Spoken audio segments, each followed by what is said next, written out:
Assalamualaikum warahmatullahi wabarakatuh. Perkenalkan, nama saya Fernandes Panjaitan.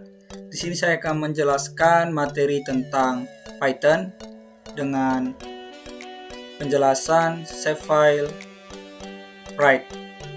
Untuk pertama kalinya kita harus install terlebih dahulu Python untuk save filenya dengan cara pip install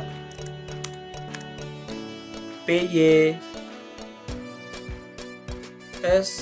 HP-nya.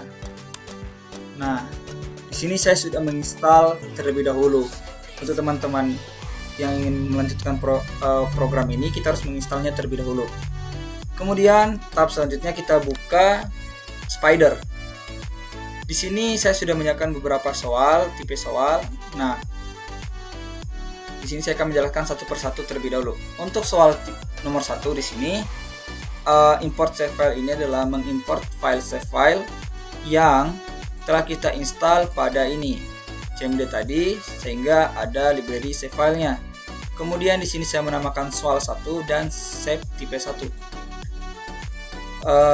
Kemudian di sini ada kolom 1 untuk penamaan kolomnya, wrecode-nya adalah penamaan kolom yang kosong, dan waypoint.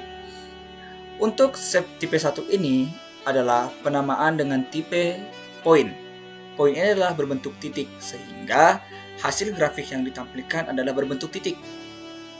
Nah, untuk itu kita bisa melihat terlebih dahulu ya teman-teman. Untuk soal nomor 2, sebentar teman. Nah, hampir sama juga soal 1 dan soal 2. Soal 3 berbeda di sini. Dia menggunakan tipe save 3. Nanti kita akan jelasin. Pertama kita akan run soal nomor 1. Di sini telah berhasil, tidak ada error. Kemudian kita akan mengimportnya, cari file penyimpanan tadi. Ada di bagian ini, soal nomor 1 dengan format tipe file SHV. Nah, di sini ada titik ya teman-teman. Ada 2 titik. Ya. Kenapa bisa ada 2 titik? Karena kita menggunakan waypoint dengan 2 titik. Untuk soal nomor 2, kita run. Hasil yang diberikan akan sama. Kenapa? Karena titik yang kita berikan adalah sama, waypoint dengan koordinat yang sama, 1.1 dan 2.2. Akan ada di sini. Untuk soal nomor 3, di sini saya menggunakan save tipe 3. Save tipe 3 ini adalah bentuk polyline, tetapi hasil yang diberikannya itu bukan garis, tetapi poin. Kenapa bisa seperti itu? Karena walaupun save tipe 3 di sini, tapi di sini adalah waypoint, maka dia akan tetap menjadi waypoint. Hanya saja waypoint yang disediakan berbeda dengan soal nomor 3, soal nomor 2 dan nomor 1. Kita bisa lihat seperti ini. Nah, seperti ini. Bersamakan teman-teman. Nah, untuk soal nomor 4, kita bisa lihat di sini dengan tipe savefile.pointtm. Kita akan run.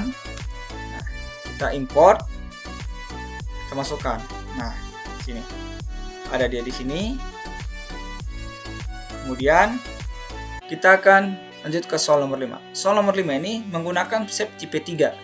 Tetapi berbeda dengan soal-soal sebelumnya, dia menggunakan wline. Wline ini berfungsi untuk menampilkan garis.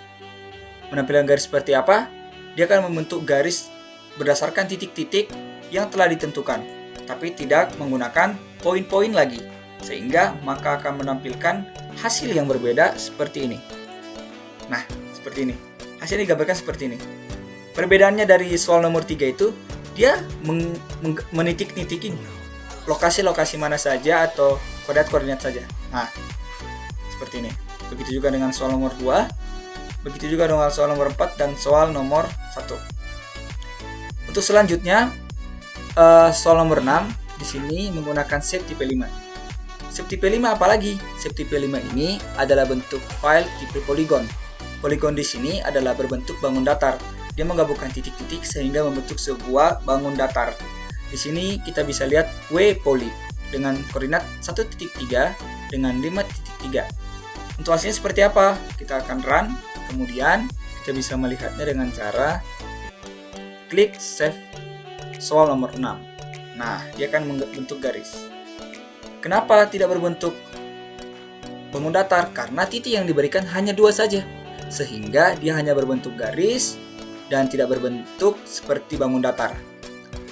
Terus bagaimana sih buat bangun datarnya? Nah, nanti kita akan jelasin. Untuk soal nomor 7, di sini sudah lebih banyak titik-titiknya. Nah, di sini akan kelihatan sebuah bangun datar ketika menggunakan W-poly. Kita akan run. Nah, kita akan melihatnya di soal nomor 7. Nah, soal nomor 7 berbentuk seperti ini. Kenapa sih bisa seperti ini? Karena dia menggunakan beberapa titik-titik yang membentuk sebuah bangun datar atau sebuah gambaran seperti ini. Untuk soal nomor 8, kita lanjut. Kita run terlebih dahulu. Terus di sini kita import. Nah, sama kan? Karena soal nomor 7 sama nomor 8 menghasilkan titik koordinat yang sama saja, sehingga hasil yang diberikan juga sama. Nah, bagaimana sih buat gambar yang berbeda? Nah, kita akan lanjut ke soal nomor 9. Soal nomor 9 ini, di sini saya menggunakan 2 poli, berarti 2 bangun datar yang akan kita gambar. Nah, di sini setelah kita menggunakan 2 bangun datar yang akan digambar, terlebih dahulu kita import dengan soal nomor 9. Nah, dia akan menghasilkan 2 gambar bangun datar yang berbeda. Kenapa sih bisa berbeda? Karena titik koordinat yang diberikan berbeda. Yang ini ada 1,3, 53, 52, 12, 13. Dan berbeda 16, 56, 59, 19, dan 16. Sehingga bangun ruang atau bentuk grafik yang digambarkan berbeda. Nah, sekarang kita akan masukkan ke soal. Di sini ada beberapa soal, yaitu penamaan dengan nama sendiri dan menggunakan NPM. Di sini saya menamakannya dengan soal Nandes. Saya menggunakan shape tipe 5 karena menggambarkan poli. Di sini wavefield yaitu polygon. Di sini wavefield-nya dengan nama bangun ruang dan WRECORD-nya adalah trapesium. Kenapa sih bisa trapesium? Karena saya menghitung dengan cara mencari mood dari NPM saya, yaitu 6. Nah, berarti untuk bagian nomor 6 yaitu adalah trapesium. Terus saya mencari angka 1 itu adalah angka yang harus saya gambarkan, sehingga saya hanya perlu menggambarkan trapesium 1 saja. Dengan kode atau grafik atau bisa disebut titik koordinat 11, 31, 33, 23, 12, 11. 13 akan berhubungan dengan 31, 31 akan berhubungan dengan 33, 33 akan berhubungan dengan 23, 12 akan berhubungan dengan 11 yang akan membentuk kesatuan yang berbentuk seperti trapesium. Untuk seperti gambarnya bisa dilihat seperti ini. Taran dulu, kemudian kita akan melihatnya di QGIS dengan cara cari soal Nandes. Nah, kita akan melihatnya. Nah, begini sepertinya contoh trapesium yang berbentuk dengan koordinat yang telah kita tentukan, sehingga gambar yang ditentukan seperti ini. Untuk teman-teman semuanya, untuk materi tentang separate ini cukup sampai di sini saja. Kurang dan lebihnya saya mohon maaf, dan kalau ada kekurangan tolong dikasih saran, dan selamat belajar.